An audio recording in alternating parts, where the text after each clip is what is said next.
साथियों, स्वागत है आपका self study classes Vishwamit Jain YouTube channel में। तो साथियों, स्टार्ट हो चुका है आज का ये सेशन। सभी लोग एक बार वीडियो को लाइक कर देंगे। और दोस्तों, हमने रीति काल तक जो निचोड़ प्रश्न थे, जो निचोड़ अपनी दोस्तों इंपॉर्टेंट क्वेश्चन थे, हमने रीति काल तक पढ़ लिया था। आज हम भारतेंदु युग को पढ़ने वाले हैं। ठीक है, तो ऐसे सभी साथी जिन्होंने अभी तक वीडियो को लाइक नहीं किया है वो वीडियो को लाइक जरूर कर देंगे। ठीक है, चलिए, तो ऐसे कौन कौन से साथी हैं जिन्होंने लाइक नहीं किया है? भारतेंदु युग के महत्वपूर्ण तथ्यों को आज हम पढ़ने वाले। यहाँ पर आचार्य शुक्ल की दृष्टि में भारतेंदु युग के लेखकों की दृष्टि व्याकरण के नियमों पर अच्छी तरह नहीं जमी थी। यहाँ अपन को पढ़ना है। आपको एक क्वेश्चन दिया जाता है कि भारतेंदु मंडल के सबसे वरिष्ठ लेखक कौन थे? भारतेंदु मंडल के सबसे वरिष्ठ लेखक कौन थे? ये प्रश्न का उत्तर आप सभी को लिखना है ना।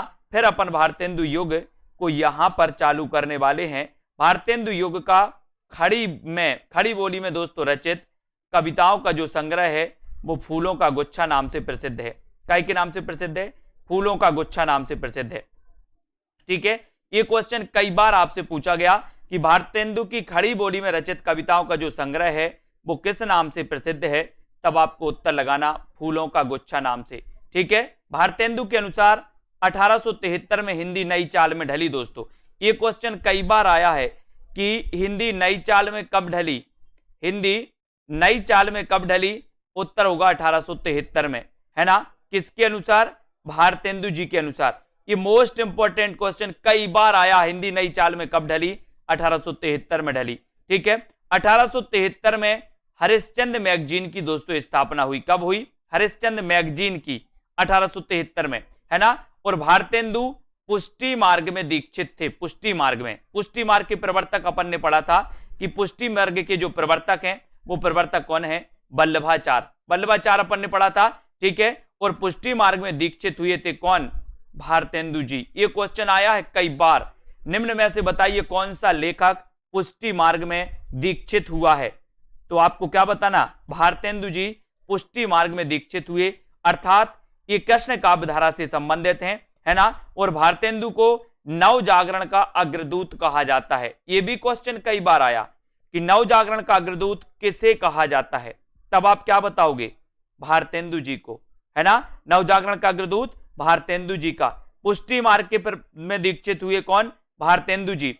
और बकरी बिलाप करती है। बोले सर, भारत में बकरी बिलाप करती है ना। भारत में बकरी बिलाप करती है, तो बकरी बिलाप के रचनाकार कौन है? भारतेंदु जी। ठीक है, भारतेंदु ने अधिकार ब्रज भाषा में दोस्तों रचना, अधिकतर जो है ब्रज भाषा में रचना की है।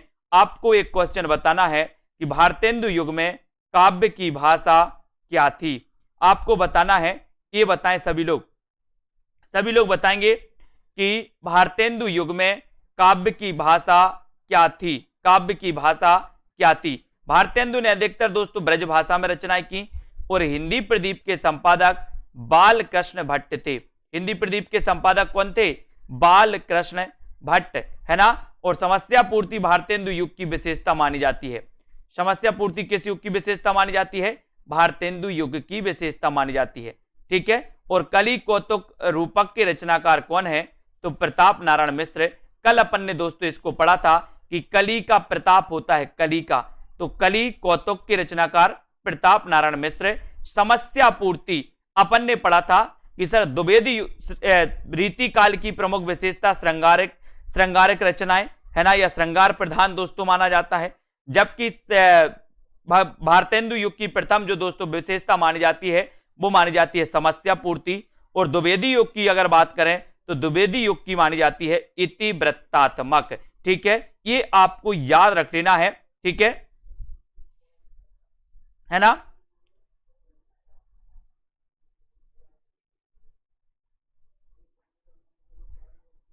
हाँ, इसमें इंपॉर्टेंट क्वेश्चन बताए जा रहे हैं केवल। ठीक है, इसको याद रखना। अब यहां पर अपन ने देखा कि सर भारतेंदु युग की बात करी तो यहां पर फूलों का गुच्छा खड़ी बोली में पढ़ लिया। ठीक है, भारतेंदु के अनुसार 1873 में हिंदी नई चाल में ढली, ये अपना हो गया। ठीक है, भारतेंदु ने 1873 में हरिश्चंद्र मैगजीन की स्थापना की। भारतेंदु पुष्टि मार्ग में दीक्षित हुए, ये भी अपन का हो गया। ठीक है। भारतेंदु को नव जागरण का अग्रदूत कहा जाता है, ये भी अपन को याद रख लेना है, ठीक है। और बकरी बिलाप भारतेंदु की रचना है, बकरी बिलाप, ठीक है। और भारतेंदु ने अधिकतर ब्रज भाषा में रचना की है। और भारतेंदु युग की जो काव्य की भाषा थी वो भाषा क्या थी? वो भाषा थी दोस्तों काय की, काव्य की भाषा ब्रज भाषा थी, है ना। और हिंदी प्रदीप के संपादक कौन थे? तो बाल कृष्ण भट्ट माने जाते हैं दोस्तों हिंदी प्रदीप, है ना। समस्या पूर्ति भारतेंदु युग की, एक क्वेश्चन आया है दोस्तों कि समस्या पूर्ति किस युग की विशेषता है? किस युग की विशेषता है? तो है वो भारतेंदु युग की विशेषता, है ना। कलि कौतिक रूपक के रचनाकार प्रताप नारायण मिश्र हैं। कलि कौतिक रूपक के रचनाकार कौन है? प्रताप नारायण मिश्र। कविता के लिए खड़ी बोली के पक्ष में आंदोलन की शुरुआत किसने की? कविता के लिए खड़ी बोली, खड़ी बोली आपको याद रखना है, खड़ी बोली दोस्तों के पक्ष में आंदोलन की शुरुआत किसने की? तब आपका उत्तर हो जाएगा अयोध्या प्रसाद खत्री ने। किसने की? अयोध्या प्रसाद खत्री ने। और प्रयाग रामागमन के लेखक कौन है? तो प्रेमघन माने जाते हैं। प्रयाग रामागमन के रचनाकार कौन है आपसे पूछा जाएगा, तब आपका उत्तर हो जाएगा प्रेमघन, ठीक है। Premghan right answer. हिंदी नई चाल में डली भारतेंदु का कथन है, भारतेंदु युग का अन्य नाम क्या है? तो पुनर्जागरण काल। ये क्वेश्चन कई बार आया है। निम्न में से बताइए पुनर्जागरण काल किस युग का नाम है? पुनर्जागरण काल, तो पुनर्जागरण काल है दोस्तों किस युग का नाम? पुनर्जागरण काल भारतेंदु युग का नाम, ठीक है। और भारतेंदु ने अपनी कृति भारत दुर्दशा में देसी राजाओं को रासव कहा। एक क्वेश्चन कई बार आया है, मोस्ट इंपॉर्टेंट है, आपसे पूछा जाएगा कि देसी राजाओं को रासव किसने कहा? देसी राजाओं को रासव किसने कहा? तब आपको बताना भारतेंदु ने।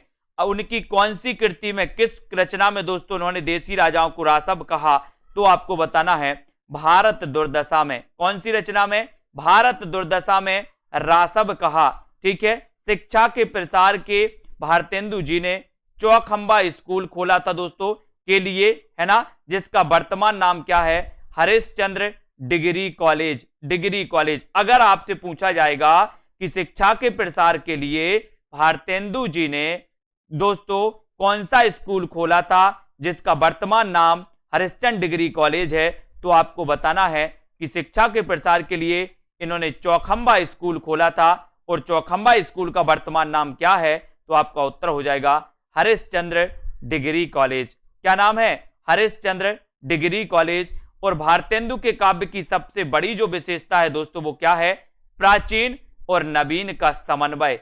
प्राचीन और नवीन का समन्वय, ये भारतेंदु युग की, ये आपको याद रखना है, ये भारतेंदु युग की सबसे बड़ी विशेषता मानी जाती है। ये सभी लोग याद रखेंगे, ठीक है। भारतेंदु युग की सबसे बड़ी भारतेंदु के काव्य की सबसे बड़ी विशेषता है प्राचीन और नवीन का समन्वय। प्राचीन और नवीन का समन्वय, ठीक है। और जगन्नाथ दास रत्नाकर ने खड़ी बोली के समर्थकों को हठी और मूर्ख कहा। मोस्ट इंपॉर्टेंट क्वेश्चन है दोस्तों, है ना। खड़ी बोली के समर्थकों को हठी और मूर्ख किसने कहा? आपसे पूछा जाएगा तो आप क्या बताओगे? खड़ी बोली के समर्थकों को हठी और मूर्ख किसने कहा? तब आपका उत्तर हो जाएगा जगन्नाथ दास रत्नाकर ने। किसने कहा? जगन्नाथ दास रत्नाकर ने, ठीक है। ये आपको याद रख लेना। नए जमाने की मुकरी के लेखक कौन है? नई जमाने की मुकरी के लेखक कौन है? उत्तर चला जाएगा भारतेंदु। नई जमाने की मुकरी के लेखक कौन है? उत्तर होगा भारतेंदु, ठीक है। इन मुसलमान हरिजनन पे कोटिन हिंदू बारिये, यह पंक्ति भारतेंदु की रचना उत्तरार्ध भक्तमाल की है। अब आपको बताना है दोस्तों भक्तमाल के रचनाकार कौन है? सभी बताएं भक्तमाल के रचनाकार कौन है? जल्दी से आप लोगों को बताना है। और इन मुसलमान हरिजनन पे कोटिन हिंदू बारिये, है ना, ये भारतेंदु जी की दोस्तों पंक्ति ये उत्तरार्ध भक्तमाल की है। लेकिन आपको बताना है कि ये किसके लिए कही गई थी? ये पंक्ति किसके लिए कही गई थी? ये पंक्ति भारतेंदु जी के द्वारा बताएं कमेंट में जल्दी से। और नए जमाने की मुकरी के लेखक कौन? एक क्वेश्चन आ चुका है अभी, हरियाणा टेट में पूछा गया था, शायद टेट में पूछा गया था, नए जमाने की मुकरी के लेखक कौन है? तो आपने पढ़ी हैं मुकरियां और पहेलियां। मुकरियां और पहेलियां दोस्तों, उसमें एक ऑप्शन अमीर खुसरो भी था। तो मुकरियां और पहेलियां आप अमीर खुसरो के बारे में ज्यादा जानते हैं। मुकरियां और खुसरियां दोस्तों, पहेलियां जो लिखी हैं वो अमीर खुसरो ने लिखी हैं। लेकिन याद रख लेना, ये मोस्ट इंपोर्टेंट क्वेश्चन है। नए जमाने की मुकरी, नए जमाने की मुकरी ये रचना है, और ये रचना किसकी है? भारतेंदु हरिश्चंद्र की है। ठीक है, इन मुसलमान हरिजन पे कोटिन हिंदू बारिये, ये पंक्ति है भारतेंदु की, और ये पंक्ति उत्तरार्ध भक्तमाल से ली गई। लेकिन किसके लिए कही गई? ये कही गई दोस्तों रस खान के लिए। किसके लिए कही गई? रस खान के लिए। ठीक है, रस खान के लिए कही गई थी, याद रख लेना, रस खान के लिए कही गई थी, भूलना नहीं है ना। और तदीय समाज की स्थापना किसने की? तो भारतेंदु हरिश्चंद्र ने की थी दोस्तों। तदीय समाज की स्थापना किसने की? तदीय समाज की स्थापना भारतेंदु हरिश्चंद्र ने। ठीक है, बहुत बढ़िया, सभी लोगों ने बहुत अच्छा सा पढ़ा। यहां पर अपन ने देखा हिंदी नई चाल में ढली, है ना। भारतेंदु, भारतेंदु युग का अन्य नाम पुनर्जागरण काल, है ना दोस्तों। भारतेंदु जी ने भारत दुर्दशा में देसी राजाओं को रासप कहा, है ना। और इन्होंने दोस्तों, इनके भारतेंदु के काव्य की सबसे बड़ी विशेषता प्राचीन और नवीन का समन्वय। जगन्नाथ दास रत्नाकर ने खड़ी बोली के समर्थकों को हट्टी और मूर्ख कहा, यह भी आपको पता चल गया। नए जमाने की मुकरी के लेखक भारतेंदु जी हैं। ठीक है, इन मुसलमान हरिजन पर कोटिन हिंदू बारिये, ये उत्तरार्ध भक्तमाल से ली गई पंक्ति है, और ये पंक्ति भारतेंदु जी की है। उत्तरार्ध भक्तमाल के लेखक दोस्तों कौन है? भारतेंदु जी हैं। और भक्तमाल के लेखक कौन है? तो दोस्तों नाभादास हैं। एक क्वेश्चन आपके लिए, भक्तमाल पर टीका लिखने वाले कौन थे? जल्दी बताओ। तदीय समाज की स्थापना किसने की? तब आपका उत्तर हो जाएगा भारतेंदु ने। तदीय समाज की स्थापना किसने की? तो भारतेंदु ने। ठीक है, यहां पर आ जाओ। प्रेम संपत्ति लता ठाकुर जगमोहन की रचना है दोस्तों, है ना। ठाकुर जगमोहन की रचना है। प्रेम संपत्ति लता की रचनाकार कौन है? तब आपका उत्तर होगा ठाकुर जगमोहन, है ना। और आपको पता है जगमोहन बोले प्रेम की संपत्ति है ना। मोहन को जानते हैं, कृष्ण को जानते हैं, तो मोहन काय की संपत्ति है? प्रेम की संपत्ति। प्रेम, ठाकुर जगमोहन, है ना। और एक क्वेश्चन है, श्यामा स्वप्न के रचनाकार कौन है? श्यामा स्वप्न के रचनाकार कौन है? ये क्वेश्चन भी आपको बताना है। भक्तमाल पर टीका लिखी थी दोस्तों किसने? प्रियादास ने। Very good. अब आपको बताना है, सभी लोग बताएंगे श्यामा स्वप्न ये किसकी रचना है ना। और प्रेम संपत्ति लता ये रचना किसकी है? ठाकुर जगमोहन की है। ठीक है, रामविलास शर्मा के अनुसार भारतेंदु युग का साहित्य व्यापक स्तर पर गदर से प्रभावित है। अगर ऐसा कथन, आपके कथन पूछा जाए कि दोस्तों निम्न में से बताइए किसके अनुसार भारतीय साहित्य, है ना, भारतेंदु युग का साहित्य व्यापक स्तर पर गदर से प्रभावित है, तो किसके अनुसार? रामविलास शर्मा के अनुसार। रामविलास शर्मा का जन्म कब हुआ? बोले सर 1912 में हुआ। 12 में हुआ, सभी को पता है। ये दोस्तों आलोचक माने जाते हैं रामविलास शर्मा, प्रगतिवादी आलोचक माने जाते हैं, मार्क्सवाद से प्रभावित आलोचक माने जाते हैं रामविलास शर्मा। ठीक है, श्यामा स्वप्न ठाकुर जगमोहन की रचना है। और डॉक्टर रामविलास शर्मा के अनुसार भारतेंदु युग का साहित्य जनवादी इस अर्थ में है कि वह भारतीय समाज के पुराने ढांचे से संतुष्ट न रहकर उसमें सुधार भी चाहता है। ये कथन किसका है? ये कथन रामविलास शर्मा का है। किसका है? रामविलास शर्मा का। भारतेंदु को आधुनिक हिंदी काव्य का बैतालिक कहा जाता है दोस्तों। मोस्ट इंपोर्टेंट क्वेश्चन है। अगर कभी आपसे पूछा जाएगा कि दोस्तों आधुनिक हिंदी काव्य का बैतालिक किसे कहा जाता है, आधुनिक हिंदी काव्य का बैतालिक किसे कहा जाता है, आप क्या बताओगे? भारतेंदु को। आधुनिक हिंदी काव्य का बैतालिक किसे कहा जाता है? तो उत्तर बताना है भारतेंदु को, है ना। अब दोस्तों हम भारतेंदु मंडल के सभी लेखक और पत्रकार के बारे में पढ़ेंगे, है ना। कि सबसे बड़ी बात है दोस्तों, अपन ने पढ़ा था कि सर सूफी काव्यधारा के जितने भी कवि थे वो सभी मुसलमान थे, है ना। भारतेंदु मंडल के जितने भी लेखक थे वो सभी पत्रकार थे, है ना। इनको अपन को याद रख लेना। और किसी ना किसी पत्र का स्वयं संपादन करते थे, है ना। और भारतेंदु मंडल के सबसे वरिष्ठ जो लेखक थे, वरिष्ठ लेखक कौन थे? बालकृष्ण भट्ट, है ना। सबसे वरिष्ठ लेखक कौन थे? बालकृष्ण भट्ट। इनका जन्म कब हुआ था? 1844 में। हिंदी प्रदीप के संपादक कौन थे? बालकृष्ण भट्ट। ठीक है, ये भी अपन को याद रख लेना। और भारत 12मासा के रचनाकार कौन है? ये क्वेश्चन आएगा आपका कि भारत 12मासा के रचनाकार कौन है, तब आप उत्तर क्या बताओगे? भारत 12मासा बोले सर भारत में 12 मासा राधा कृष्ण के दास, है ना, ऐसा लगता है कि राधा कृष्ण के दास बने रहें, राधा कृष्ण दास, है ना, भारत 12 मासा, है ना, भारत 12 मासा, बोले भारत के लोग 12 मासा राधा कृष्ण के दास बने रहते हैं, तो राधा कृष्ण दास ऐसे अपन याद भी कर सकते हैं। ठीक है, तो यहां पर अपन ने देखा कि सर प्रेम संपत्ति लता ठाकुर जगमोहन की रचना है ना। रामविलास शर्मा के अनुसार भारतेंदु युग का साहित्य व्यापक स्तर पर गदर से प्रभावित है। ठीक है, और यहां पर अपन ने देखा कि दोस्तों आधुनिक हिंदी काव्य का बेतालिक कहा जाता है किसको? भारतेंदु को कहा जाता है। ठीक है, बिल्कुल सही है। ठीक है, और भारतेंदु मंडल के सभी लेखक दोस्तों क्या थे? पत्रकार थे, किसी ना किसी पत्र का स्वयं संपादन करते थे, ये आपको याद रखना है। और भारतेंदु मंडल के सबसे वरिष्ठ लेखक हैं बालकृष्ण भट्ट, है ना। और भारत 12 मासा के रचनाकार कौन है? तो राधा कृष्ण दास। कौन है? भारत 12 मासा के रचनाकार राधा कृष्ण दास, जो आपको बहुत अच्छे से याद करना है। और यहां पर आ जाते दोस्तों वेणु गीत और वर्षा विनोद के रचनाकार कौन है? तो वो है दोस्तों भारतेंदु। वेणु गीत और वर्षा विनोद, है ना, आपने पढ़ा है दोस्तों, क्या पढ़ा है? क्या पढ़ा है? कि वर्षा विनोद पढ़ा है ना। और ये रचना जो है ये किसकी है? बोले सर भारतेंदु की है, वर्षा विनोद। ठीक है, ये भी आपको याद रखना है। अब यहां पर देखो वेणु गीत ये किसकी रचना है? तो वेणु गीत के रचनाकार भी कौन है? भारतेंदु जी हैं वेणु गीत। वर्षा विनोद भी रचना दोस्तों इसकी है, इन्हीं की है। मन की लहर के रचनाकार प्रताप नारायण मिश्र। मन की लहर का प्रताप होता कि नहीं होता? मन में लहर उठी कि आज समोसा खाना है, आप तुरंत दुकान में पहुंच जाते हो। मन में लहर उठी आज घूमने जाना है, तो आप तुरंत घूमने निकल जाते हो, है ना। तो मन की लहर का प्रताप है, लेकिन मन में ये लहर नहीं उठी कि अब पढ़ाई करना है। उठ जाती कभी कभी उठ जाती ना कि मन में लहर उठी पढ़ाई करना है, तो लहर अगर उठ गई तो उसका प्रताप होगा और आप पढ़ने बैठ जाओगे, तो इसका प्रताप होता है दोस्तों। तो मन की लहर का प्रताप है, तो प्रताप नारायण मिश्र की ये रचना है। मन की लहर का प्रताप, तो प्रताप नारायण मिश्र 19वीं सदी के नव जागरण के दौरान कवि वचन सुधा पत्रिका ने हिंदी गद्य के विकास में दोस्तों क्या दिया? योगदान दिया।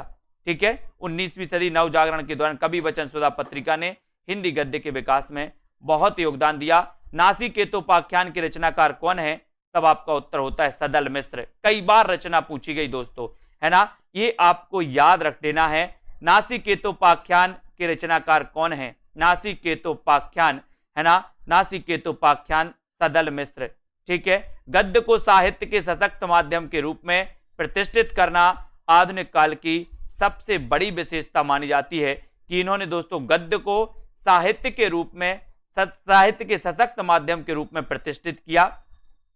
ठीक है, इनको अपन को याद करना है। बिल्कुल सही, बहुत बढ़िया, है ना। और यहां पर देखो भारतेंदु रसा उपनाम से भी कविताएं, ये रसा इनका उपनाम था दोस्तों। भारतेंदु का क्या उपनाम था? रसा। अब आपसे पूछा जाएगा भारतेंदु का उपनाम क्या था, तो आपको बताना है रसा। ठीक है, रसा उपनाम था। द्विवेदी युग का नामकरण आचार्य महावीर प्रसाद द्विवेदी के नाम पर किया गया और डॉक्टर नगेंद्र ने इसे जागरण सुधार काल कहा दोस्तों, है ना। इसको भी अपन को याद रखना है। ठीक है, जागरण सुधार काल, ये कई बार पूछा गया। पुनर्जागरण काल भारतेंदु युग को कहा जाता है। जागरण सुधार काल किसे कहा जाता है दोस्तों? द्विवेदी युग को। आपको पता है पुनर्जागरण, अब जागरण होगा जब उसका सुधार कौन से? दूसरे युग में होगा, है ना। भारतेंदु में तो क्या हुआ? जागरण हुआ, मतलब सो के उठे भारतेंदु युग में, फिर सो के उठे तो द्विवेदी युग में सुधार हुआ। द्विवेदी युग में क्या हुआ? सुधार हुआ।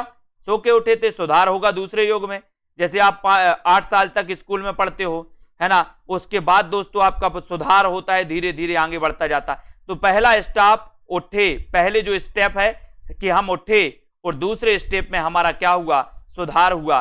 तो सुधार हुआ तो जागरण सुधार काल किस युग में हुआ? द्विवेदी युग में। और ये नाम किसने दिया? डॉक्टर नगेंद्र ने। डॉक्टर नगेंद्र ने बोले सर नांग को देखकर हमारा सुधार हुआ, नांग को देखकर सुधार हुआ। ठीक है, इनको याद रख लेंगे। तो यहां से अपन ने देखा कि सर वेणु गीत और वर्षा विनोद ये भारतेंदु जी की रचना है। ठीक है, मन की लहर का प्रताप होता है तो प्रताप नारायण मिश्र। ठीक है, नासिकेतोपाख्यान सदल मिश्र की रचना है। गद्य को साहित्य के सशक्त माध्यम के रूप में प्रतिष्ठित करना आधुनिक काल की सबसे बड़ी विशेषता मानी जाती है ना। और रसा उपनाम से कौन लिखता था, ये क्वेश्चन आपके लिए पूछा जाएगा। तो रसा उपनाम से लिखते थे दोस्तों कौन, कौन लिखते थे, भारतेंदु हरिश्चंद्र, है ना। और यहां पर देखो द्विवेदी युग का नामकरण आचार्य महावीर प्रसाद द्विवेदी के नाम पर किया गया। द्विवेदी युग का नामकरण किसके नाम पर किया गया दोस्तों, महावीर प्रसाद द्विवेदी के नाम पर किया गया। और द्विवेदी युग को जागरण सुधार काल किसने कहा, तो जागरण सुधार काल कहा डॉक्टर नगेंद्र ने। किसने कहा, डॉक्टर नगेंद्र ने। Very good. अब यहां पर देखते हैं आचार्य शुक्ल 1893 ईस्वी से 1918 ईस्वी तक के कालखंड को द्विवेदी युग को नई धारा द्वितीय उत्थान के रूप में रखा गया। आपको पता है दोस्तों, प्रथम उत्थान काल भारतेंदु, द्वितीय उत्थान काल द्विवेदी युग, तृतीय उत्थान छायावाद, है ना। तो भारतेंदु जी ने 1893 ईस्वी से लेकर के 1918 ईस्वी तक के कालखंड द्विवेदी युग को दोस्तों नई धारा यानी कि द्वितीय उत्थान के रूप में इन्होंने रखा। और 1893 में श्याम सुंदर दास, राम नारायण मिश्र, शिव कुमार सेन ने नागरी प्रचारणी सभा काशी की स्थापना की थी, है ना। एक क्वेश्चन आपके लिए बनेगा, नागरी प्रचारणी पत्रिका का प्रकाशन कब हुआ, सभी लोग बताएंगे, जल्दी बताएं, बताएं फटाफट से। नागरी प्रचारणी पत्रिका का प्रकाशन कब हुआ, जल्दी से आपको बताना है, फटाफट से बताएं, है ना, जल्दी बताएं। यहां पर ये 1893 में, ये क्वेश्चन कई बार आया है, आपसे पूछा जाता है नागरी प्रचारणी सभा की स्थापना कब हुई, नागरी प्रचारणी सभा की स्थापना कब हुई, तब आप क्या बताओगे, क्या बताओगे, 1893 में, है ना, ये भी आपको पता है। और दोस्तों श्याम सुंदर दास, राम नारायण मिश्र और शिव कुमार सिंह, ये दोस्तों स्थापक सदस्य थे इसके, काय के, नागरी प्रचारणी सभा के। और नागरी प्रचारणी सभा 1893 में और नागरी प्रचारणी पत्रिका 1896 में, है ना। नागरी प्रचारणी पत्रिका 1896 में और नागरी प्रचारणी सभा 1893 में, ठीक है, कंफ्यूज नहीं होना। यहां पर 1893 में स्थापना हुई, 1896 में नागरी प्रचारणी पत्रिका का प्रकाशन हुआ। बहुत सारे लोग कंफ्यूज हैं, अभी भी 1893 बताए जा रहे हैं, है ना। सन 1899 में इंडियन प्रेस की स्थापना हुई थी दोस्तों, इंडियन प्रेस की स्थापना हुई थी 1899 में। और नागरी प्रचारणी सभा की प्रेरणा से इंडियन प्रेस प्रयाग द्वारा 1900 ईस्वी में सरस्वती पत्रिका का प्रकाशन आरंभ हुआ था दोस्तों, है ना। ये आपको याद रखना है, नागरी प्रचारणी सभा की प्रेरणा से इंडियन प्रेस प्रयाग द्वारा जून 1900 ईस्वी में सरस्वती पत्रिका का प्रकाशन आरंभ हुआ था, ठीक है, इंडियन प्रेस प्रयाग द्वारा, ये भी आपको याद रखना है। और इसके प्रथम संपादक कौन थे, बाबू श्याम सुंदर दास, कौन थे, बाबू श्याम सुंदर दास थे, ये भी याद रखेंगे, ठीक है, सभी लोग याद रखेंगे दोस्तों। तो 1899 में इंडियन प्रेस की स्थापना हुई, नागरी प्रचारणी सभा की प्रेरणा से इंडियन प्रेस प्रयाग द्वारा जून 1900 ईस्वी में सरस्वती पत्रिका का प्रकाशन आरंभ हुआ। और इसके प्रथम संपादक कौन थे, तो बाबू श्याम सुंदर दास। एक क्वेश्चन आपके लिए है कि सरस्वती पत्रिका के संस्थापक कौन थे, बताएं, सभी लोग बताएं, सरस्वती पत्रिका के संस्थापक कौन थे, सरस्वती पत्रिका के संस्थापक कौन थे, कमेंट में आपको लिखना है। और 1900 ईस्वी में दोस्तों इस सरस्वती पत्रिका का प्रकाशन हुआ था। और आपको पता है एक क्वेश्चन आता है दोस्तों, सबसे पहले ये पत्रिका काशी से प्रकाशित हुई थी, काशी से। एक क्वेश्चन आता है कि सरस्वती पत्रिका का प्रकाशन कहां से हुआ था सबसे पहले, तो सबसे पहले ये काशी से निकली थी दोस्तों, है ना, इसको आपको याद रख लेना है, ठीक है। और इसके प्रथम संपादक बाबू श्याम सुंदर दास थे। और इसके बाद दोस्तों पंडित महावीर प्रसाद द्विवेदी 1903 में इस पत्रिका के क्या बने थे, संपादक बने थे, इस पत्रिका के क्या बने थे, संपादक। और सरस्वती पत्रिका के दोस्तों जो संस्थापक थे, संस्थापक, अब यहां कंफ्यूजन होता है एक, इसके प्रथम संपादक और संस्थापक में, संपादक और संस्थापक में, है ना। तो बहुत सारे लोग देखो महावीर प्रसाद द्विवेदी लगा रहे हैं, कुछ लोग श्याम सुंदर लगा रहे हैं, संस्थापक और संपादक। संस्थापक थे चिंतामणि घोष, संपादक थे श्याम सुंदर दास और 1903 में इसके संपादक बने थे महावीर प्रसाद द्विवेदी। ठीक है, ये 3 क्वेश्चन बनेंगे आपसे। सबसे पहला क्वेश्चन क्या बनेगा, सरस्वती पत्रिका का प्रकाशन कब हुआ, 1900 ईस्वी में। कहां से हुआ, काशी से हुआ, ये भी आपको याद रख लेना। ठीक है, फिर आपको बताना है दोस्तों कि सरस्वती पत्रिका के संस्थापक कौन थे, चिंतामणि घोष थे। ठीक है, फिर आपसे पूछा जाएगा सरस्वती पत्रिका के प्रथम संपादक कौन थे, तो संपादक प्रथम कौन थे, श्याम सुंदर दास। फिर आपसे पूछा जाएगा कि 1903 में सरस्वती पत्रिका के संपादक कौन बने, तो आपका उत्तर होगा दोस्तों कौन बने, श्याम सुंदर दास बने। ये भी अपन को याद रखना है। ठीक है, तो ये सारी की सारी चीजें, ये प्रश्न जो हैं दोस्तों, इनको अपन को बहुत अच्छे से याद करना है। फिर सरस्वती पत्रिका को 20वीं शताब्दी के आरंभिक चरण का विश्वकोश कहा जाता है। 20वीं सदी के आरंभिक चरण का विश्वकोश कहा जाता है, इसको भी अपन को याद रखना है। ठीक है, इतनी सारी चीजें अगर आप याद रखते हैं तो आपको दोस्तों धीरे धीरे धीरे धीरे, अब एक क्वेश्चन आपको बताना है दोस्तों कि महावीर प्रसाद द्विवेदी कब तक बने रहे, बताइए कब तक इसके संपादक बने रहे, सभी लोग बताएंगे कब तक इसके संपादक बने रहे, महावीर प्रसाद द्विवेदी इसके संपादक कब तक बने रहे। लिखिए जल्दी से, फटाक से लिखेंगे सभी लोग।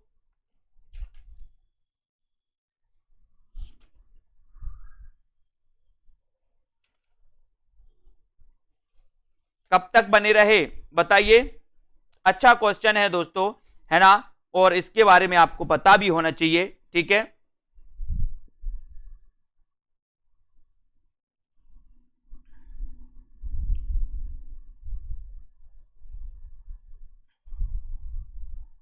और आपका यहां पर उत्तर हो जाता 1920 तक। ठीक है, वेरी गुड। सरस्वती पत्रिका को 20वीं शताब्दी के आरंभिक चरण का विश्वकोश कहा जाता है। द्विवेदी युगीन कविता में मातृभूमि, प्रेम और स्वदेश गौरव को विशेष स्थान मिला है दोस्तों, है ना। द्विवेदी युगीन कविता में मातृभूमि, प्रेम और स्वदेश गौरव को विशेष स्थान मिला। और द्विवेदी युग में काव्य भाषा ब्रज भाषा के स्थान पर क्या हो गई, खड़ी बोली हो गई। इसके पहले अपन ने क्या पढ़ा था, इसके पहले अपन ने पढ़ा था कि सर भारतेंदु युग की जो काव्य की भाषा थी भारतेंदु युग में, वो कौन सी थी, ब्रज भाषा। लेकिन जब द्विवेदी युग में आए तो काव्य की भाषा क्या बन गई, काव्य की भाषा बन गई खड़ी बोली, है ना, खड़ी बोली। ये भी आपको याद रखना, सरस्वती पत्रिका के माध्यम से खड़ी बोली का परिमार्जन द्विवेदी युगीन काव्य की सबसे महत्वपूर्ण देन मानी जाती है दोस्तों। इस सरस्वती पत्रिका के माध्यम से खड़ी बोली का परिमार्जन द्विवेदी युग की सबसे बड़ी दोस्तों महत्वपूर्ण देन है। और राष्ट्रीयता, मानवतावाद और बुद्धिवाद द्विवेदी युगीन काव्य की मुख्य भावधारा है। राष्ट्रीयता, मानवतावाद और बुद्धिवाद, है ना। ठीक है, इसको आपको याद रख लेना है। और द्विवेदी युग में रीति काल की प्रधान काव्य प्रवृत्ति श्रृंगारिकता दम तोड़ते नजर आती है और राष्ट्रीय जागृति का स्वर प्रधान हो जाता है ना। रीति काल की प्रधान काव्य प्रवृत्ति कौन थी, श्रृंगारिकता। और इसी प्रवृत्ति के कारण दोस्तों रीति काल को श्रृंगार काल किसने कहा, यह भी आपको बताना है।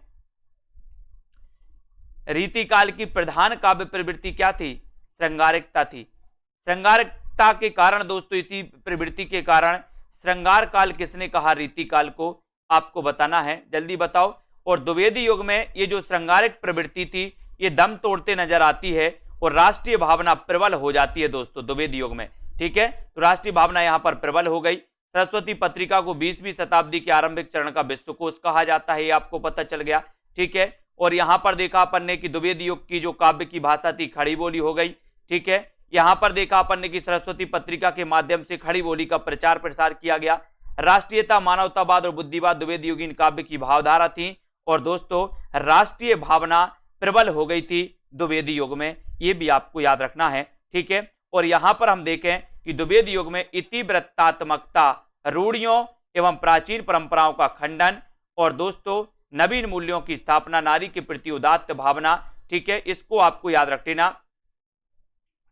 इतिवृत्तात्मकता दोस्तों यानी कि वस्तु वर्णन, रूढ़ियों एवं प्राचीन परंपराओं का खंडन, है ना, और नवीन मूल्यों की स्थापना, नारी के प्रति उदात्त भावना, पीड़ितों शोषितों के प्रति रसानुभूति, आदर्शवादिता, नैतिकता, बौद्धिकता, हास्य की अपेक्षा व्यंग्य की प्रधानता इत्यादि की दृष्टि से द्विवेदी कालीन जो कविताएं थी अत्यंत महत्वपूर्ण थी। यानी कि दोस्तों आपको पता है कि द्विवेदी युग की प्रमुख विशेषता थी इतिवृत्तात्मकता। अब इतिवृत्तात्मकता का वर्णन क्या अर्थ होता है? बोले सर वस्तु वर्णन होता है, वस्तु वर्णन इसका होता है। तो वस्तु वर्णन या इतिवृत्तात्मकता द्विवेदी युग की प्रमुख विशेषता है। ठीक है, रूढ़ियों एवं प्राचीन परंपराओं का खंडन किया गया दोस्तों और नवीन मूल्यों की स्थापना की गई द्विवेदी युग में। ठीक है, नारी के प्रति उदात्त भावना हो गई दोस्तों द्विवेदी युग में, पीड़ितों शोषितों के प्रति सहानुभूति आ गई। ठीक है, आदर्शवादिता, नैतिकता, बौद्धिकता, हास्य की अपेक्षा व्यंग्य की प्रधानता हो गई। और दोस्तों द्विवेदी कालीन कविताएं इस प्रकार से दोस्तों ये महत्वपूर्ण थी। और भाषा विज्ञान, भाषा विषय, राष्ट्रीयता, विभिन्न आधारों पर यह काल समस्त देश को एकता के सूत्र में पिरोने का काल था। कौन सा काल था? द्विवेदी युग का, है ना। आपका एक क्वेश्चन है कि द्विवेदी युग को जागरण सुधार काल किसने कहा? जागरण सुधार काल किसने कहा? जल्दी से कमेंट में लिखो, फिर और पढ़ते हैं आगे। द्विवेदी युग को जागरण सुधार काल किसने कहा? फटाक से कमेंट में लिखना है, द्विवेदी युग को जागरण सुधार काल किसने कहा? बताइए, द्विवेदी युग को जागरण सुधार काल किसने कहा? बताएं।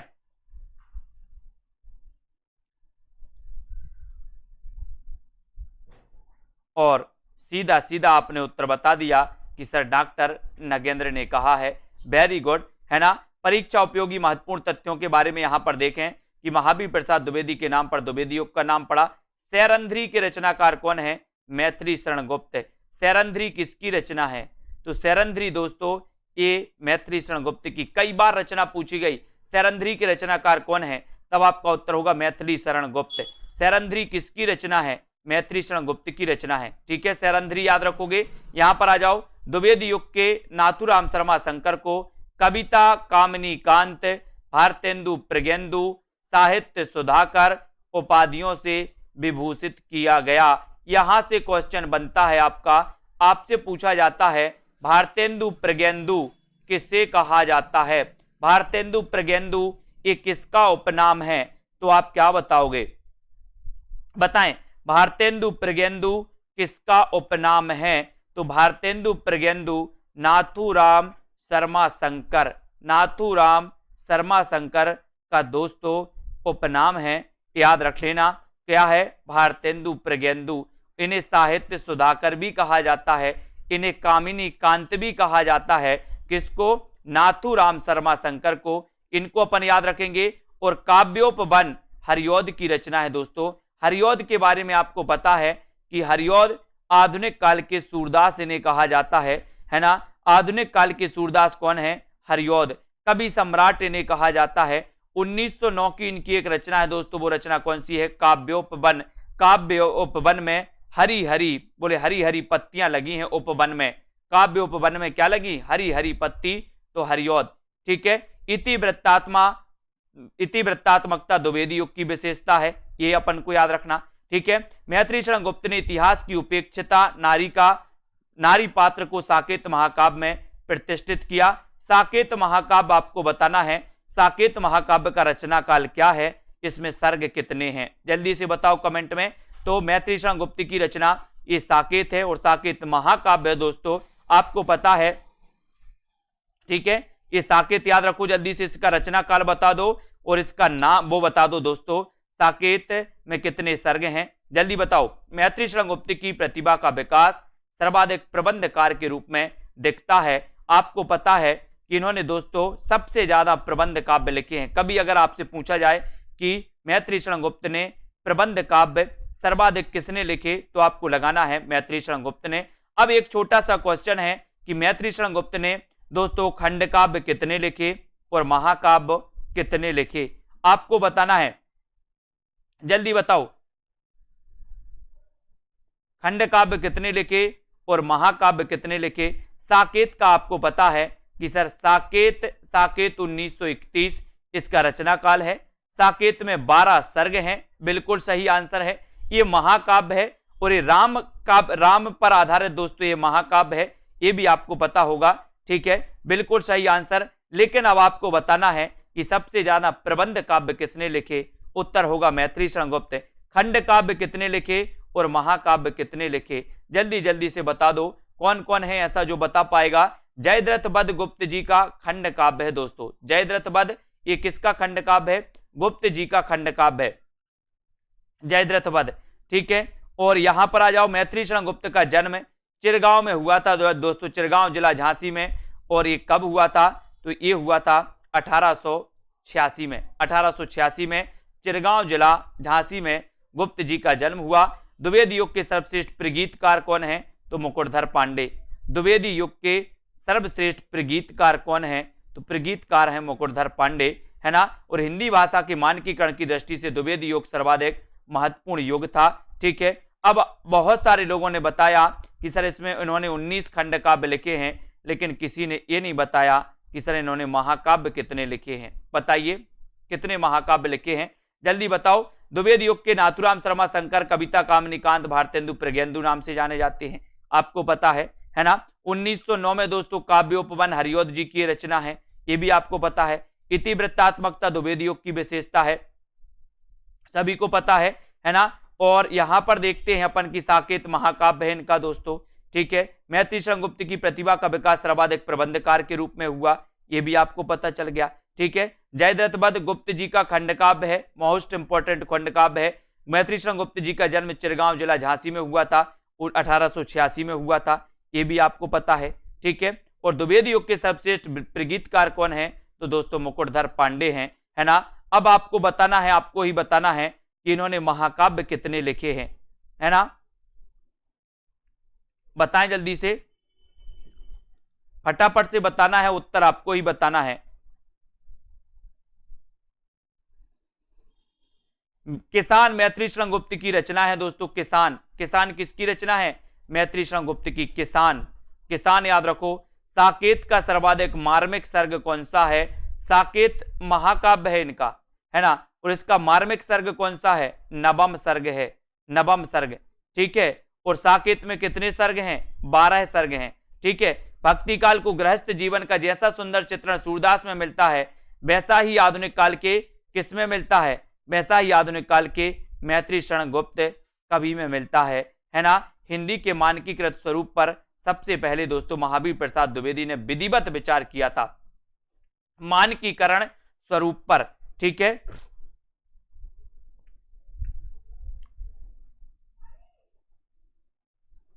मानकीकरण स्वरूप पर, है ना। तो ये आपको हो गया। हिंदी में स्वच्छंदतावाद का प्रवर्तक कौन है? श्रीधर पाठक। हिंदी में स्वच्छंदतावाद के प्रवर्तक कौन है? स्वच्छंदतावाद के प्रवर्तक हैं श्रीधर पाठक। ठीक है, महावीर प्रसाद द्विवेदी नायिका भेद के विरोधी माने जाते हैं दोस्तों। ठीक है,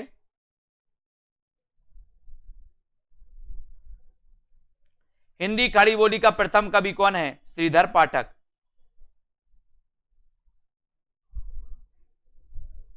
लोकायतन पंत का महाकाव्य है।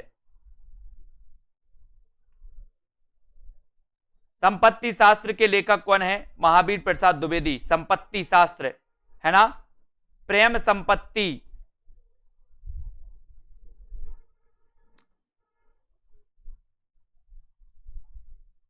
संपत्ति शास्त्र महावीर प्रसाद द्विवेदी की रचना है, ये आपको पता है। ठीक है, तो यहां पर देखो, किसान मैत्री शरण गुप्त की रचना है। साकेत का सर्वाधिक मार्मिक सर्ग नवम सर्ग है, साकेत में 12 सर्ग हैं, आपको पता है। भक्ति काल में गृहस्थ जीवन का जैसा सुंदर चित्रण सूरदास ने किया, वैसा दोस्तों मैत्री शरण गुप्त कवि में मिलता है ना। और यहां पर देखो अपन ने कि हिंदी के मानकीकृत स्वरूप का सबसे पहले महावीर प्रसाद द्विवेदी ने विधिवत विचार किया। ठीक है, ये भी आपको याद रख लेना। हिंदी में स्वच्छंदतावाद का प्रवर्तक श्रीधर पाठक को माना जाता है। महावीर प्रसाद द्विवेदी नायिका भेद के विरोधी माने जाते हैं दोस्तों। ठीक है, नायिका भेद के विरोधी। और स्वच्छंदतावाद के जो प्रवर्तक हैं वो कौन है? श्रीधर पाठक। ठीक है, श्रीधर पाठक। लेकिन स्वच्छंदतावाद शब्द का सबसे पहले प्रयोग किसने किया था? बताइए सभी लोग। हिंदी खड़ी बोली का प्रथम कवि श्रीधर पाठक, है ना। संपत्ति शास्त्र के लेखक महावीर प्रसाद द्विवेदी। अब आपको खोज के बताना है कि इन्होंने कितने महाकाव्य लिखे हैं। मैत्री शरण गुप्त ने कितने महाकाव्य लिखे हैं? ऑप्शन में आपके 2 और 3, इनमें से सोचना है। सभी लोग सोच के बताएंगे, देख के बताएंगे। ऑप्शन में 2 और 3 है, इसका आपको सर्च करना है। ठीक है, और दोस्तों आपको पता है कि स्वच्छंदतावाद शब्द का सबसे पहले जो प्रयोग किया था वो किसने किया था? किसने किया था? स्वच्छंदतावाद का श्रीधर पाठक ने। ठीक है, बहुत बढ़िया। सॉरी, स्वच्छंदतावाद शब्द का मुकुटधर पांडे ने किया था। ठीक है, तो सभी लोगों को धन्यवाद दोस्तों, है ना। कोई भी डाउट्स हो तो आप बताना, और एक क्वेश्चन जो आपको दिया है उसको ढूंढ करके लाना है। ठीक है, ढूंढ करके लाएंगे सभी लोग। ठीक है, आज के इस वीडियो के लिए बस इतना ही। अपन चर्चा करेंगे, लाइट गोल हो चुकी है। जय